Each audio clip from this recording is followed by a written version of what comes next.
부산시인 믿음의 가족 여러분, 하나님의 은혜와 평강이 오늘도 여러분의 가정과 일터 가운데 함께 하시기를 소망합니다. 오늘 말씀은 잠언 6장 20절에서 35절입니다. 내 아들아, 내 아비의 명령을 지키며 내 어미의 법을 떠나지 말고 그것을 항상 내 마음에 새기며 내 목에 매라. 그것이 내가 다닐 때 너를 인도하며 내가 잘 때 너를 보호하며 내가 깰 때 너와 더불어 말하리니 대저 명령은 등불이요 법은 빛이요 훈계의 책망은 곧 생명의 길이라.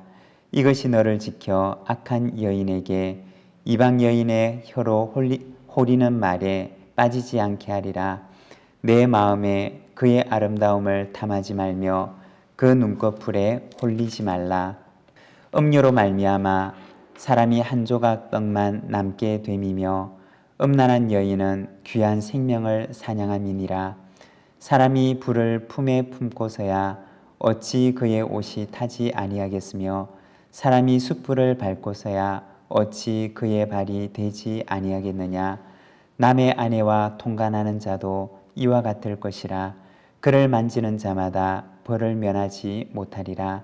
도둑이 만일 줄일 때 배를 채우려고 도둑질하면 사람이 그를 멸시하지는 아니하려니와 들키면 7배를 갚아야 하리니 심지어 자기 집에 있는 것을 다 내주게 되리라. 여인과 간음하는 자는 무지한 자라.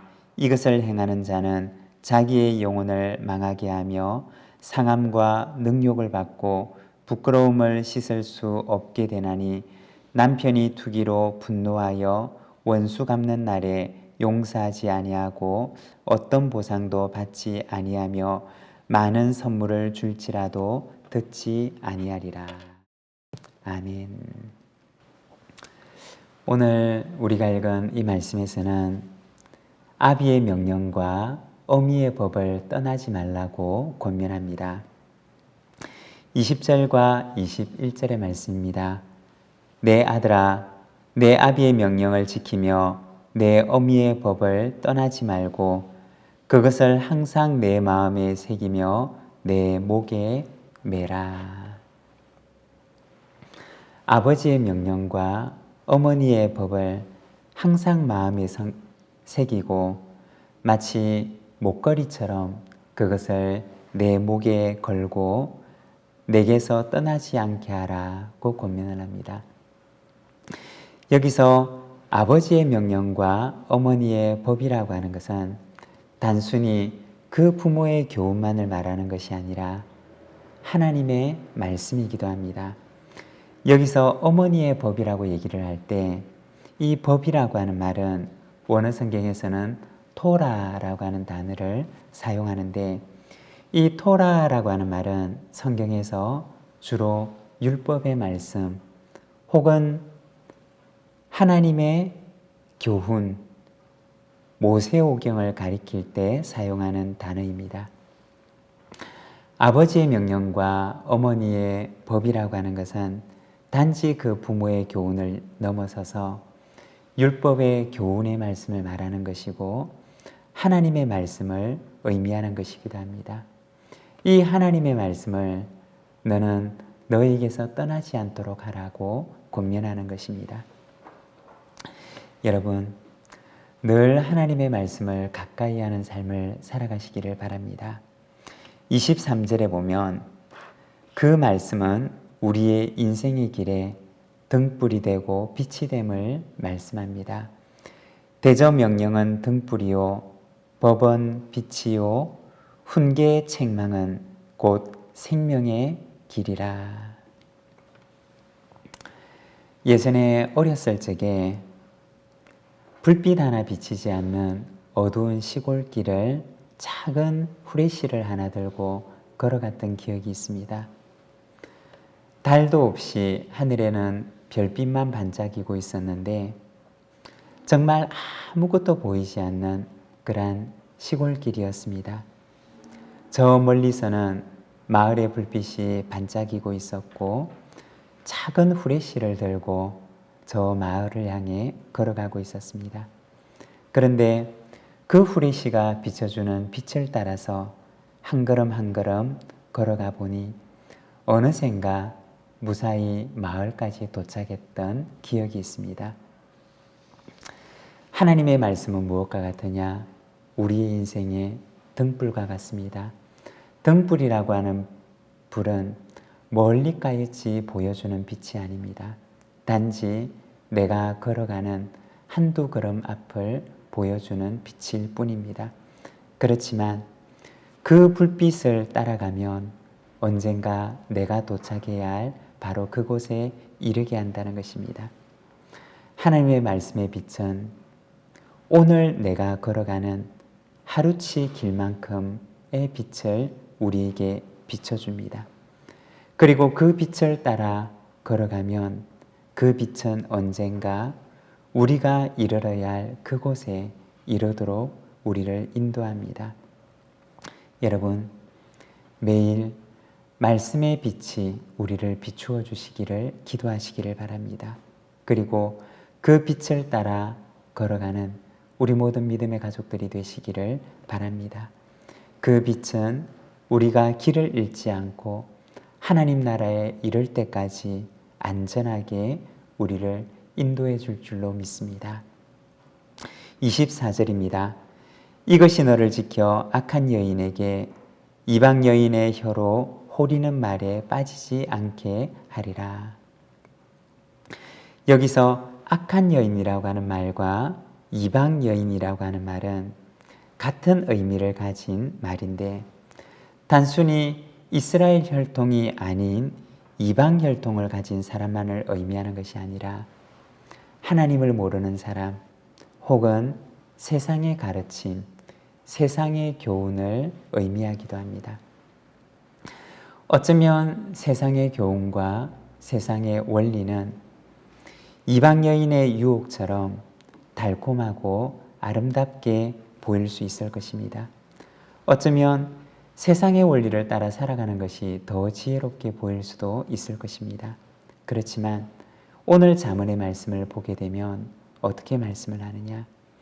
27절과 28절의 말씀을 보면 사람이 불을 품에 품고서야 어찌 그의 옷이 타지 아니하겠으며 사람이 숯불을 밟고서야 어찌 그의 발이 되지 아니하겠느냐라고 합니다. 우리가 세상의 원리를 따라 살아가는 것은 마치 불을 가슴에 품은 것 그리고 숯불을 발로 밟고 있는 것과 같다고 얘기를 합니다. 여러분, 불을 품고 있으면 어떻게 될까요? 숯불을 발로 밟고 있으면 어떻게 될까요? 그 열기가 그것을 품고 있는 사람과 그것을 밟고 있는 사람의 발을 상하게 할 것입니다.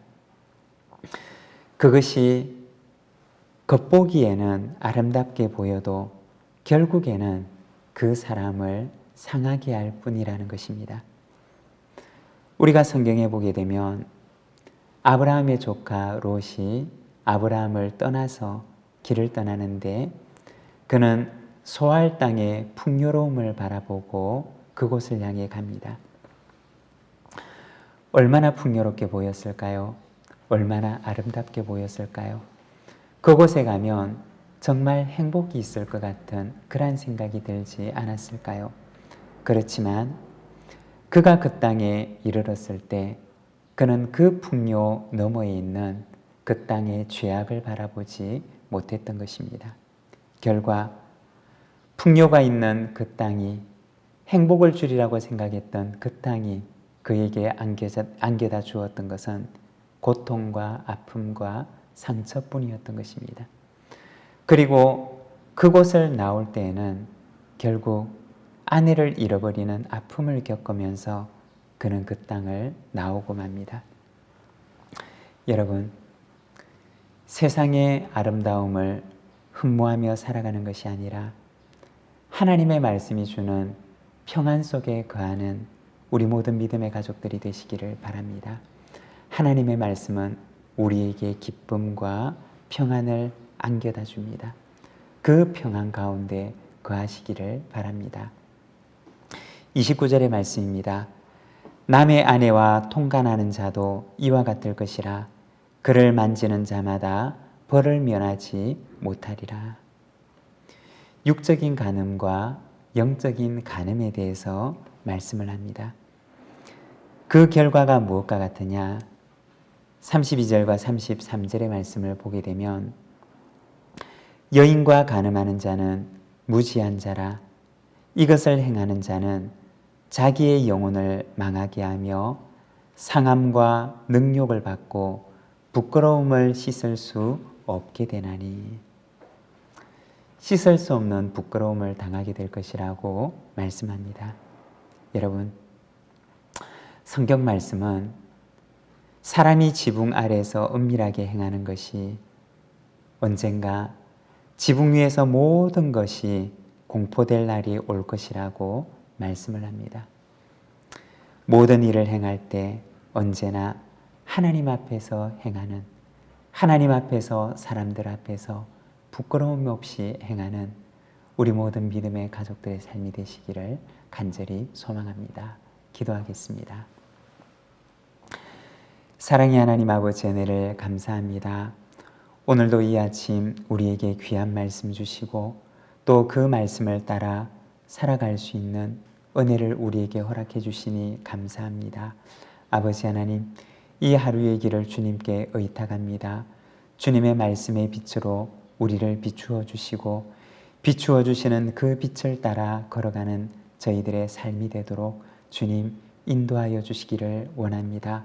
오늘도 주님과 동행할 수 있는 하루의 힘을 허락하여 주시고 주님과 함께 이 하루를 마칠 때 말씀으로 세상을 이기는 승리의 기쁨을 맛보는 저희들의 하루의 삶이 되도록 인도하여 주옵소서. 예수님의 이름으로 기도드립니다. 아멘.